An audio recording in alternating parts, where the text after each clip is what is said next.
Before I get started with this story, let me give a shout out to Craig J for sending it to me. And this story right here is just, just wow. Just the title alone just pulled and lured me in, just like I'm sure it's going to do the same for you. But in this picture, you see a young woman, 19 years old, whose name is Emma Presler. And earlier in the month, back earlier in August, first off, this girl or this young woman should not even be on the street. And that's number one. Number two, I always say if someone looks crazy, they most likely are. Now, these are two different mugshots of her. Two different ones. They weren't taken at the same time. You can tell that they weren't. And I think I see a third one somewhere on here too. And there's a reason for that.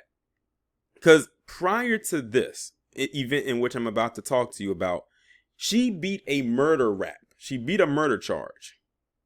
She beat a murder charge last year.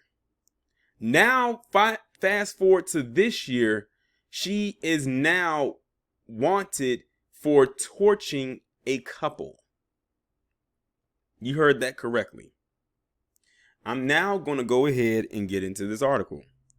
A young woman in Texas who beat murder charges last year in the shooting death of a 20-year-old woman with disabilities is now wanted by police after allegedly breaking into a couple's suburban Houston home, dousing them with liquid, and setting them ablaze. Authorities on Monday named Emma Presler, age 19, as the prime suspect in the horrific August 6th incident, which left 33-year-old Devin Graham dead and his wife, 26-year-old Carissa Lindros, hospitalized with burns across 70% of her body. The Montgomery County District Attorney's Office on Monday filed murder charges against Presler, who remains on the run. She still remains at large, Houston Police Department spokeswoman Jody Silva told the Daily Beast. There is a warrant for her arrest. Presler was identified by investigators who followed up on the eyewitness accounts of a young white woman fleeing the scene in a white four-door sedan. Cops said Lindros and Presler knew each other. Lindros' aunt told reporters, without specifying how the two were acquainted. Police have not released any information about a possible motive for the crime. Presler does not have an attorney listed in court records and was unable to be reached. Last September, Presler was charged in the murder of 20-year-old Cypress, Texas woman Sierra Rod as she slept. On September 13, 2020, Rod, who suffered from cerebral palsy, was shot and killed in a flurry of bullets fired into her family's home. Cops said the shooters took off in several vehicles, including a red pickup truck owned by Presler's boyfriend Austin McCullough, which Presler was found driving nearby. However, prosecutors were unable to convince a judge that Presler's presence in the truck actually tied her personally to Rod's death, and Presler was ordered released. The following month, McCullough and 3 others were charged with killing Rod. At the time, Rod's father told the local Fox affiliate that he thought the shooters had in fact been targeting his teenage son, who had been feuding with the Houston area gang known as 10K. Residents in the neighborhood where Presler lives with her grandparents said they weren't particularly surprised by the new accusations. It never stops, one neighbor who asked to be identified by her middle name, Aline, for fear of retaliation. I just last week was saying there's nothing going on at their house lately, and then this. Shouldn't have said that. Aline, age 31, rattled off a long list of incidents she said have occurred at the home where Presler lives, claiming to have seen indications of prostitution and drug sales. I hope the cops will finally start believing us, said Aline. We're hoping that they get out of the neighborhood. So listening to that right there, they've made complaints about her in the past, but they've constantly just let her float on by because she's this little white girl who just appears to be innocent. If y'all remember, a couple years ago, I did a video on my channel, and this one came out of Texas too, about another white girl, and they call her the adorable kingpin. Just because she was white and she smiled in her picture. And they call her the adorable Kingpin. I will never forget that, and some of you listening to this right now know exactly what story I'm talking about. Another neighbor, Tanya Woods, says she packed up and moved to another area of Houston after murder charges were dropped against Presler in the death of Sierra Rod. Woods, age 57, said the police were a regular presence at the home where Presler moved after her parents landed themselves in trouble. Oh, so it appears to me that this is a generational thing. In addition to the issues mentioned by Aline, Woods described shootings, assaults, and at least one suspicious fire having occurred there in recent years. It's absolutely crazy, Woods told the Daily Beast, but it's also very sad. God only knows what else is going on in that house. Presler has previously faced numerous other charges including theft, drug possession, evading arrest, and failure to appear in court. She has an additional felony warrant outstanding for meth possession on top of the murder charge in Graham's death. Devin Graham's grandfather, who said he and his wife pretty well raised Graham themselves, is now under police protection. The manhunt is on and it's very close to home, Norman Graham told the Daily Beast, adding that investigators told him to not say anything. Graham, age 72, said he's trying not to read the news because he said there's been more than enough crap written. He didn't know what the relationship between his grandson and Presler may have been. Whatever it was, Graham said he still can't fathom why she would have wanted to hurt him.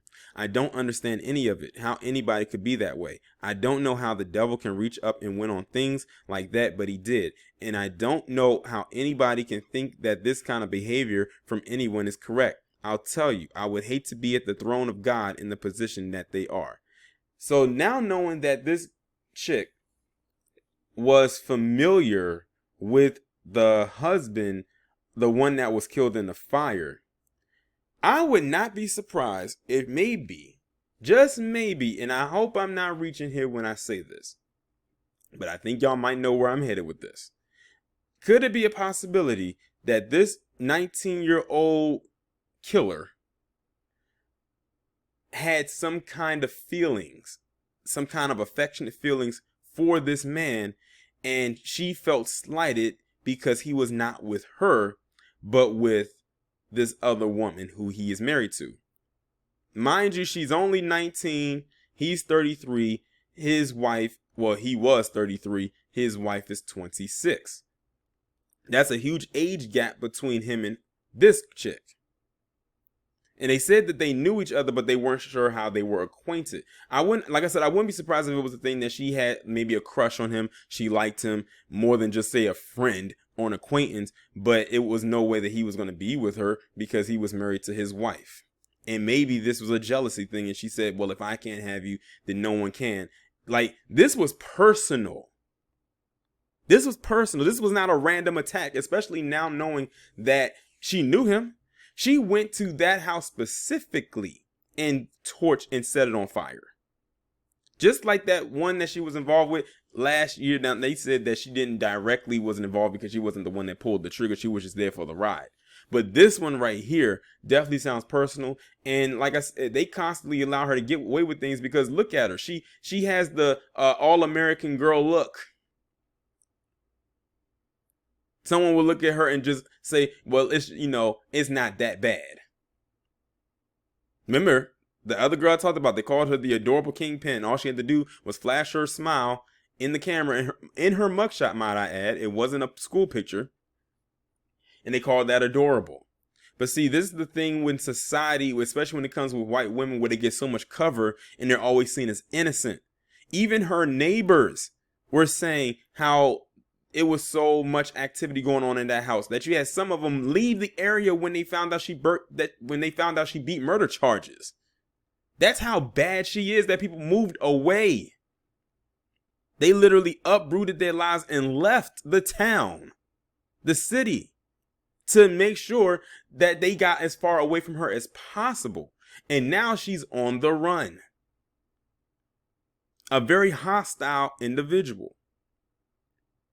And to the people out there that's listening to this video, if y'all live in the Houston area, y'all better be careful and be on the lookout. If you see someone that looks like her or anything like that, don't even engage.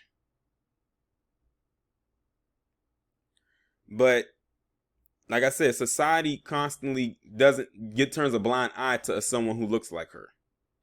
Clearly. But hopefully they catch her in a timely fashion before she strikes again.